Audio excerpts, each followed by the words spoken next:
নমস্কার বন্ধুরা, তারামা কোচিংয়ে তোমাদেরকে স্বাগত জানাই। ইংরেজিতে যাদের বেসিক কনসেপ্ট ক্লিয়ার নেই, মানে ইংরেজির যে বেসিক বা মূল থেকে যাদের শেখা নেই, তাদের জন্যই এই ভিডিওগুলো খুবই সাহায্যকারী হবে। আমি একদম ইংরেজি মূল বা রুট থেকে শুরু করব। প্রথমে বেসিকটা কনসেপ্ট ক্লিয়ার করব।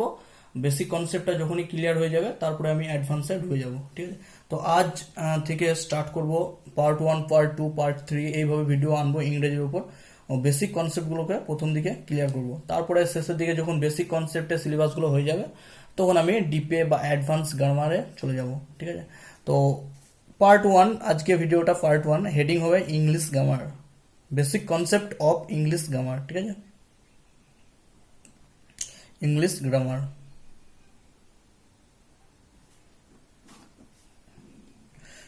তো বেসিক কনসেপ্ট অফ ইংলিশ গ্রামারের মধ্যে আজকে আমি সেন্টেন্সের ব্যাপারে একটু বলবো।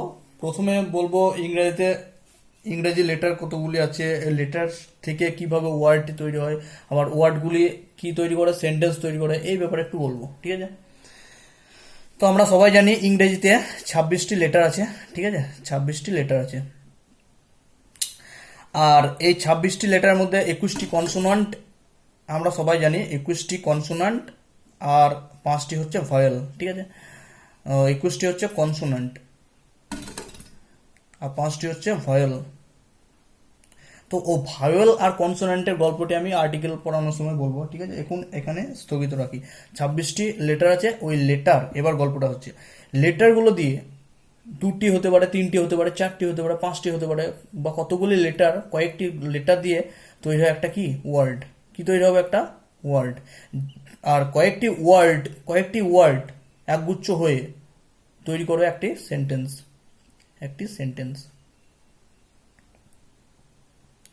তাহলে দেখো, লেটার থেকে তৈরি হয় কি ওয়ার্ড, আর ওয়ার্ড থেকে তৈরি হয় সেন্টেন্স।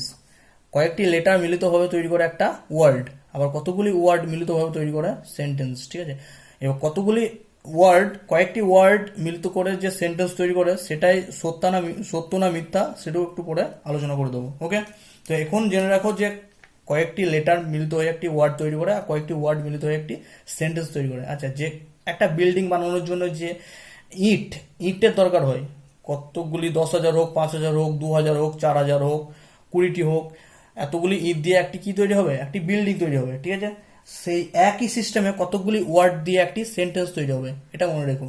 ঠিক আছে, বেশ, এবার সেন্টেন্সের সম্বন্ধে আমি আলোচনা করব। সেন্টেন্স সেন্টেন্স আচ্ছা, সেন্টেন্স মানে হচ্ছে বাংলায় বাক্য। যাই হোক, সেন্টেন্সের সম্বন্ধে আলোচনা আমরা একটু আগে শিখেছি যে সেন্টেন্স কতগুলি ওয়ার্ডের সমষ্টি। ঠিক আছে, তাহলে আমরা সেন্টেন্সের সংজ্ঞাটা এইভাবে লিখতে পারবো, এ গ্রুপ অফ ওয়ার্ড। আচ্ছা, যারা নোট করছো একটু লিখে নিতে পারো। A group of words that makes a complete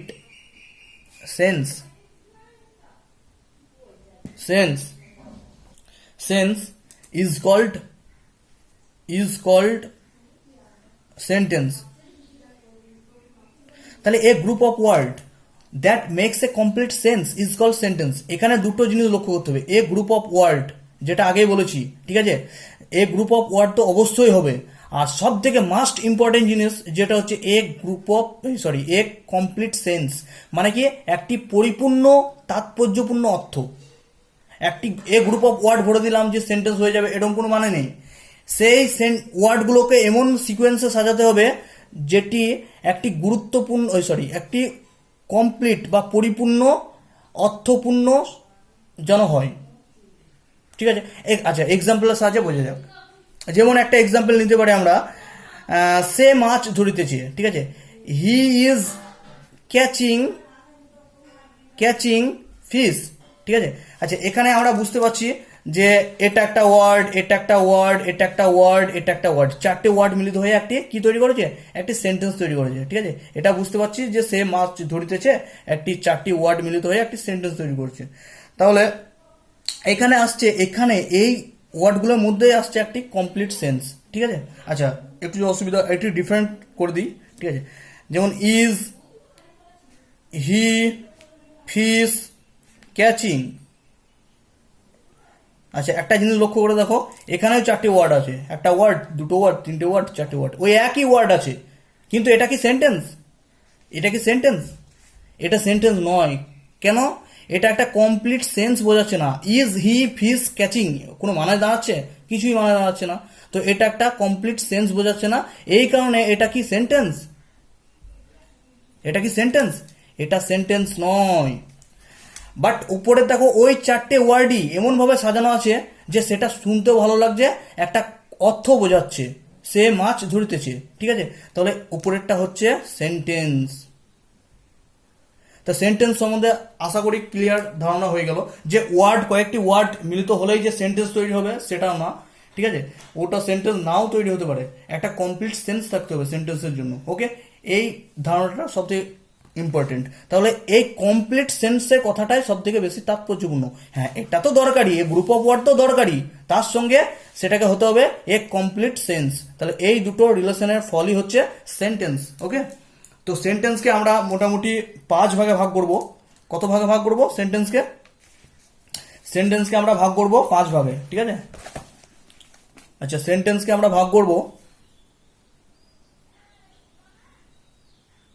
সেন্টেন্সকে আমরা ভাগ করব 5 ভাগে। আচ্ছা, 5 ভাগে সেন্টেন্সকে ভাগ করার আগে আমরা কিছু কিছু সেন্টেন্সকে, কিছু কিছু গ্রামারিয়ান দুটো ভাগে ভাগ করেছে, বলেছে সিঙ্গেল ওয়ার্ডেড সেন্টেন্স আর মাল্টি ওয়ার্ডেড সেন্টেন্স। দেখা যাক সিঙ্গেল ওয়ার্ডেড আর মাল্টি ওয়ার্ডেড সেন্টেন্স কি জিনিস। আচ্ছা, সিঙ্গেল ওয়ার্ডেড সেন্টেন্স আর মাল্টি ওয়ার্ডেড সেন্টেন্স। সেন্টেন্স, আচ্ছা, এখানে কথাতেই বোঝা যাচ্ছে সিঙ্গেল ওয়ার্ডেড সেন্টেন্স মানে কি এক শব্দযুক্ত বাক্য, আর মাল্টি ওয়ার্ডেড সেন্টেন্স মানে কি একাধিক শব্দযুক্ত বাক্য। মানে একটি শব্দ দিয়ে যে বাক্য গঠিত হবে তাকে বলা হচ্ছে সিঙ্গেল ওয়ার্ডেড সেন্টেন্স, আর একাধিক শব্দ দিয়ে যে বাক্য গঠিত হবে তাকে বলা হচ্ছে মাল্টি ওয়ার্ডেড সেন্টেন্স। আচ্ছা, এক্সাম্পলের সাহায্যে বোঝা যাক। এক্সাম্পল যে কোনো জিনিসের দিলে না সহজেই বুঝতে পারা যায়। তাহলে সিঙ্গেল ওয়ার্ডেড সেন্টেন্সের একটা এক্সাম্পল কি হবে? যেমন ইয়েস, হ্যাঁ, একটা সিঙ্গেল ওয়ার্ডেড সেন্টেন্স। ঠিক আছে, বা সিঙ্গেল ওয়ার্ডেড সেন্টেন্স আরও তোমরা উদাহরণ দিতে পারো, নো, এটাও একটা single worded sentence. But multi worded sentence কি? মাল্টি ওয়ার্ডেড সেন্টেন্স আমি একটু আগে বললাম যে কোনগুলো, যে he is catching fish, he is catching fish, he is catching fish, he is catching fish, বা he goes to school, he goes to school. ঠিক আছে, এখানে ফলো করো, এখানে ফলো করো, এখানে কটা ওয়ার্ড আছে? একটা ওয়ার্ড, দুটো ওয়ার্ড, তিনটি ওয়ার্ড, চারটি ওয়ার্ড, যাই হোক 5টা ওয়ার্ড, 6টা ওয়ার্ড, মানে একের থেকে বেশি ওয়ার্ড থাকলে সেটা হবে মাল্টি ওয়ার্ডেড সেন্টেন্স। আর যেখানে একটা ওয়ার্ড, শুধু একটাই ওয়ার্ড আছে, সেটাকে বলা হচ্ছে তোমার সিঙ্গেল ওয়ার্ডেড সেন্টেন্স। যেমন গো হতে পারে, যাও, একটা ওয়ার্ডেড সেন্টেন্স। ঠিক আছে, তো এইগুলো, বা কাম হতে পারে। তো এইগুলো হচ্ছে সিঙ্গেল ওয়ার্ডেড সেন্টেন্স। তো কিছু কিছু গ্রামারিয়ান সেন্টেন্সকে দু ভাগে ভাগ করেছে, একটা হচ্ছে সিঙ্গেল ওয়ার্ডেড সেন্টেন্স, একটা হচ্ছে মাল্টি ওয়ার্ডেড সেন্টেন্স। সিঙ্গেল ওয়ার্ডেড সেন্টেন্সগুলো হচ্ছে ইয়েস, নো, গো, কাম, ইটিসি। আর মাল্টি ওয়ার্ডেড সেন্টেন্সগুলো হবে যেমন হি ইজ ক্যাচিং ফিশ, বেশিরভাগই মাল্টি ওয়ার্ডেড সেন্টেন্স। ওকে, আবার সেন্টেন্সকে যদি ভাঙি, আর একটু ডিটেল আইডিয়া নিয়ে নাও, বেসিক কনসেপ্ট এগুলো, ডিপে ঢুকছি না। সেন্টেন্সকে যদি ভাঙি, সেন্টেন্সকে যদি ভাঙি, দুটো জিনিস পাওয়া যাবে। কি পাওয়া যাবে?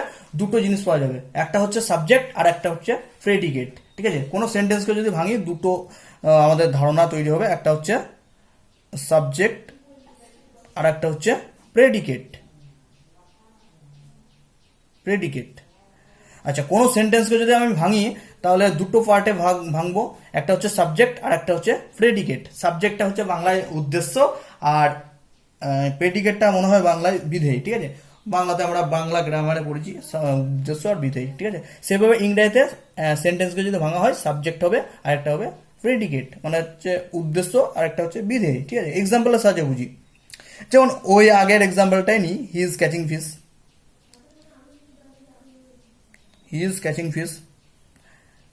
ঠিক আছে, বা he is playing football, playing football. ঠিক আছে, এখানে দেখো, এখানে দেখো, এই সাবজেক্ট এটা, আর বাকি অংশটা যেটা পড়ে থাকছে সেটা হচ্ছে প্রেডিকেট। এখানেও তাই, এটা সাবজেক্ট আর বাকি অংশটা পড়ে থাকছে সেটা হচ্ছে প্রেডিকেট। তো একটা কনসেপ্ট ক্লিয়ার করো, একটা কনসেপ্ট ক্লিয়ার করো যে সাবজেক্ট বাদ দিয়ে যে বাকি অংশগুলো পড়ে থাকে সেটা হচ্ছে প্রেডিকেট। সাবজেক্ট বাদ দিয়ে বাকি অংশটুকু যাই পড়ে থাকুক না কেন সেটা হবে প্রেডিকেট। তাহলে এটা হচ্ছে সাবজেক্ট, আর সাবজেক্ট বাদ দিয়ে যে অংশটা পড়ে থাকবে সেটা হচ্ছে প্রেডিকেট। ঠিক আছে, প্রেডিকেট। ক্লিয়ার হলো আইডিয়াটা? তো ইংরেজি এই বেসিক কনসেপ্টগুলো আস্তে আস্তে ক্লিয়ার করতে থাকলে পরবর্তীকালে যে অ্যাডভান্স লেভেলে ইংলিশ পড়ার সময় তোমাদের সুবিধা হবে। ওকে, আচ্ছা, এবার সেন্টেন্সকে আমরা ভাগ করব। এখানে লিখে দিচ্ছি সেন্টেন্সকে আবার কিছু গ্রামারিয়ান ভাগ করেছে, কিছু বলতে 80 থেকে 90% ম্যাক্সিমাম গ্রামারিয়ান ভাগ করেছে সেন্টেন্সকে 5 ভাগে। সেটা একটু লিখে দিচ্ছি। সেন্টেন্সকে ভাগ করেছে কত ভাগে? 5 ভাগে। 5 ভাগে ভাগ করেছি ম্যাক্সিমাম গ্রামারিয়ান সেন্টেন্সকে। 1 নম্বর হচ্ছে অ্যাসার্টিভ সেন্টেন্স। কি sentence? Assertive. Assertive assertive sentence. 2 number হচ্ছে interrogative sentence. Interrogative sentence. 3 number হচ্ছে imperative sentence. Imperative sentence. 4 number হচ্ছে অপটেটিভ সেন্টেন্স। Optative sentence. আর 5 নম্বর হচ্ছে, এখানে জায়গা হচ্ছে না, একটু নিচে লিখে দিচ্ছি। 5 নম্বর হচ্ছে এক্সক্লেমেটরি সেন্টেন্স।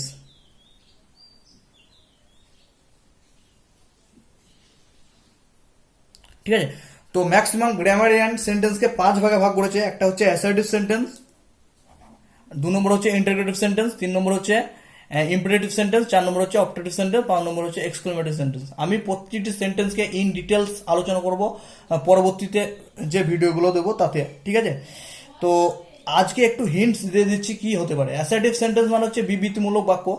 ইংরেজিতে 90% সেন্টেন্সই বা বাক্যই হচ্ছে অ্যাসার্টিভ সেন্টেন্স। ঠিক আছে, আর বাকি 10% সেন্টেন্স পড়বে এই বাকি 4টে সেন্টেন্সের মধ্যে। তার মধ্যে ইন্টারোগেটিভ সেন্টেন্স, যেটা হচ্ছে কোশ্চিন বা প্রশ্নসূচক যে কথাবার্তা বলি আমরা, সেটা লেখার সময় বা প্রকাশ করার সময় আমরা ইন্টারোগেটিভ সেন্টেন্সে ব্যবহার করব।